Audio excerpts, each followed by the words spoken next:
Here's the tea. Here's the tea. This is what you guys come for. My heartbeat literally right now is 103 beats per minute. I'm stressed, you guys. I'm so nervous. This could really just cancel me for good. Hi everyone. So I'm really nervous to make this video.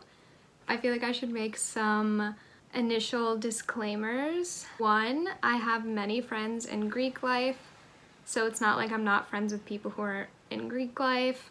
I have friends who are not in Greek life. I support other people's decisions to be in Greek life. This is just going to be personally about why I never wanted to join Greek life. Please understand that, of course, there are exceptions to all the things I'm saying. Some people really love Greek life, some people thrive.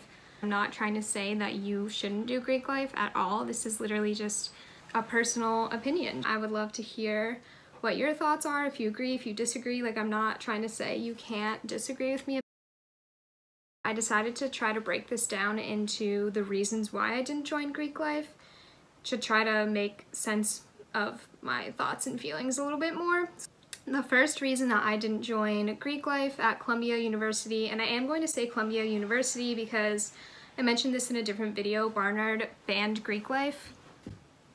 There's plenty of Barnard students who join Greek life because all you have to do is walk across the street onto Columbia's campus and you can rush there. I guess technically this would be why I didn't join Greek life at Columbia, since Barnard doesn't have Greek life.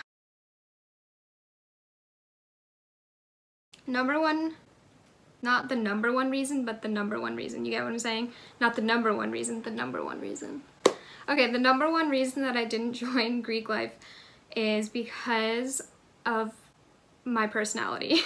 So, I don't know. I think that my personality just does not fit within what is expected of someone who would join Greek life. I think I'm just the kind of person who doesn't pretend to be feeling something when they aren't feeling something. And what I mean by that is I wear my heart on my sleeve, I guess. I am just really bad at faking emotions and whatever. Like, when I'm in a bad mood, it's so blatant when I'm in a bad mood. And when I'm like in a really good mood, it's obnoxiously in your face.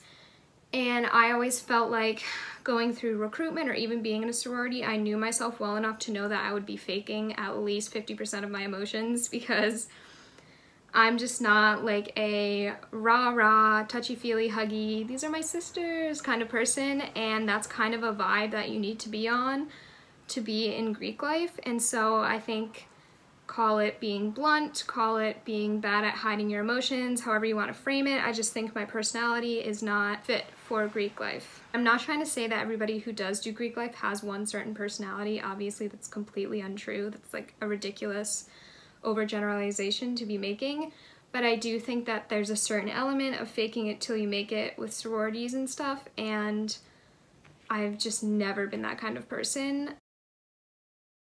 Reason number two, I'm going to be putting under the umbrella of superficiality, which this is definitely also controversial to say. Oh my god. So superficiality, what I mean by that is there are dues at Columbia, and I'm assuming every single sorority, that you have to pay every semester to stay in the sorority. And you know, not only are there dues, but there are certain outfits during recruitment that you have to wear, certain things that you purchase to match your sisters, certain big little reveal outfits. My friends freshman year were all rushing.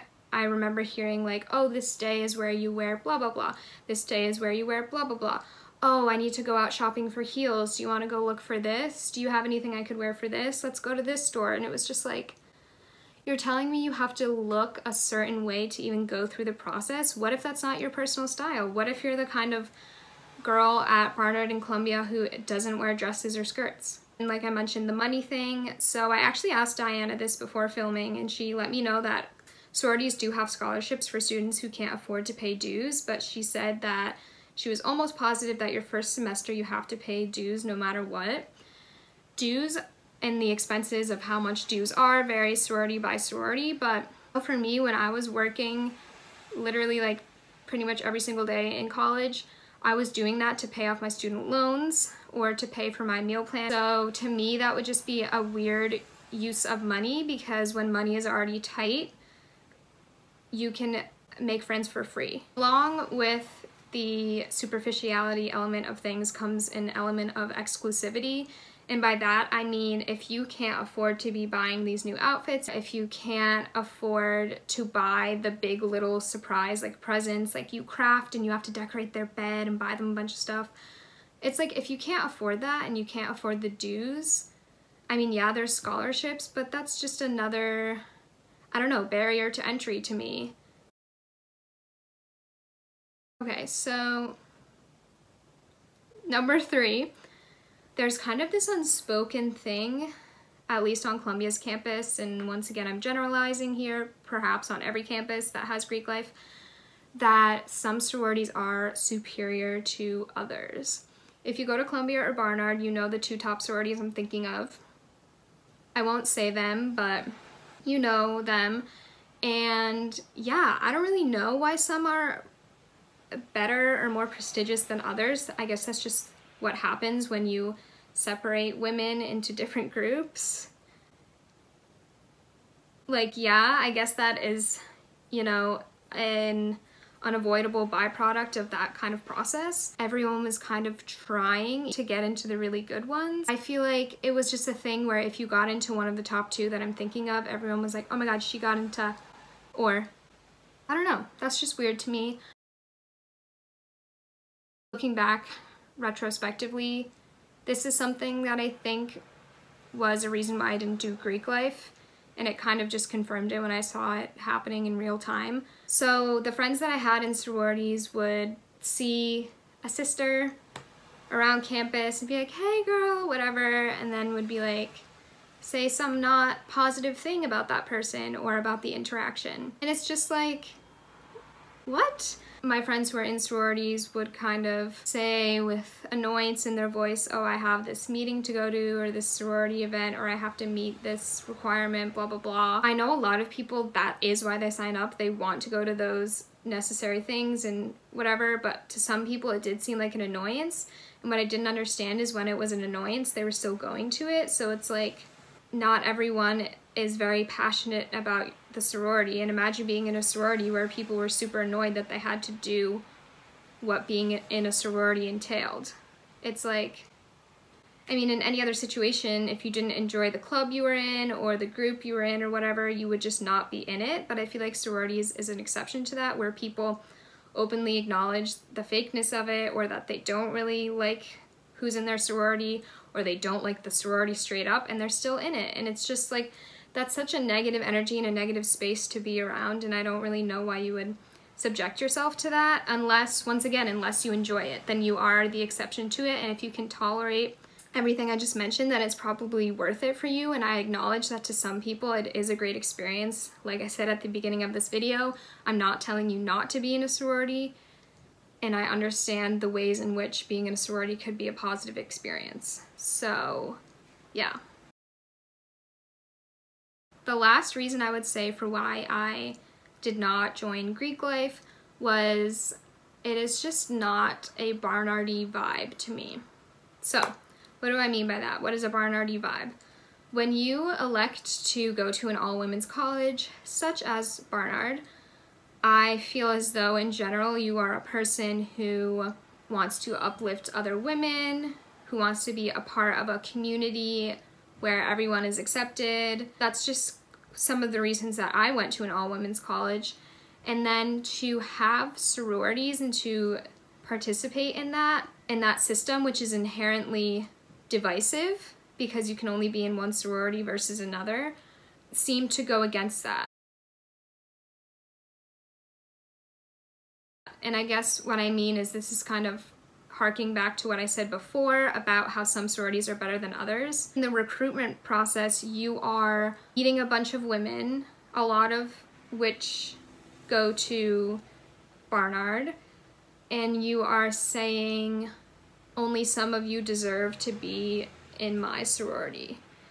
And it's just very backwards to me to how I think most Barnard women feel. I don't know if I'm saying this in a way that's translating very well. Yeah, I don't know. It seems kind of almost like an oxymoron. I don't know if that's the right term, to go to an all-women's college and then participate in this recruitment process where I mean, Diana made a video about it where they're judging you, or are electing to join in on something where they are judging you for how you look, for how you dress, which goes back to the superficiality thing and the cost thing.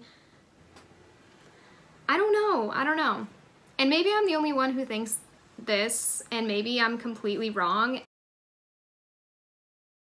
So that video was actually really stressful for me to make. If that's not reason enough to like this video for my bravery and subscribe, come on. I hope this video was helpful.